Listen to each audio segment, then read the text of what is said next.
வாழ்த்துக்கள், விசு வாழ்த்துக்கள். இந்த வருஷம் எல்லாருக்கும் நல்லதா சந்தோஷத்தோட செம்மையா செழிப்பா இருக்கணும்னு வேண்டிக்கிறேன். இன்னைக்கு நாங்கள் கனி ஒருக்கியிருக்கோம். இங்கே பார்த்தீங்கன்னா காலையில் நைட் எல்லாம் ரெடி பண்ணி வச்சுருவாங்க. காலையில் எழுந்திரிச்சு விளக்கு பொருத்தி வச்சுட்டு குளிச்சுட்டு விளக்கு பொருத்தி வச்சுட்டு அதுக்கப்புறம் நேரம் எந்திரிச்சிட்டு வந்து இதை பார்ப்பாங்க. அதான் கனி காணுதல்னு சொல்லுவாங்க. நாங்களும் செஞ்சுருக்கோம். வீட்டில் நம்மளுக்கு என்ன முடியுதோ அதை வச்சு நாம் செய்யலாம். நம்மளுக்கு நம்ம வசதி எப்படியோ அதுக்கு தகுந்த மாதிரி கனி ஒருக்கலாம். நிறைய எல்லாம் வச்சு செய்யணும்னு இல்லை.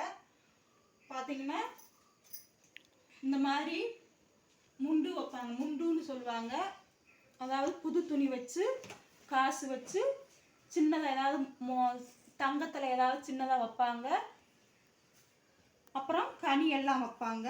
இதை காலையில் எழுந்திரிச்சு கண் திறந்து பார்ப்பாங்க. அது நல்லதுன்னு சொல்லுவாங்க. நாங்கள் ஒருக்கியிருக்கோம். இது மாதிரி நீங்களும் ஒருக்கிக்கிங்க. கோயிலுக்கு காலையில் போய் எல்லோரும் சாமியை கும்பிட்டு கோயில்லையும் போய் கனி கண்டுட்டு வருவாங்க.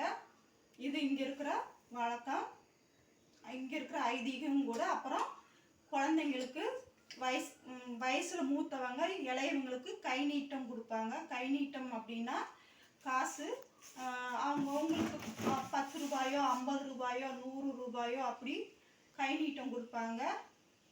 அது இங்கே இருக்கிறவங்களுக்கு அதுவும் ஒரு வழக்கம்தான். சித்திரை திருநாள் நல்வாழ்த்துக்கள். நீங்களும் நல்லபடியாக சித்திரை நாளை கொண்டாடணும்னு கேட்டுக்கிறேன்.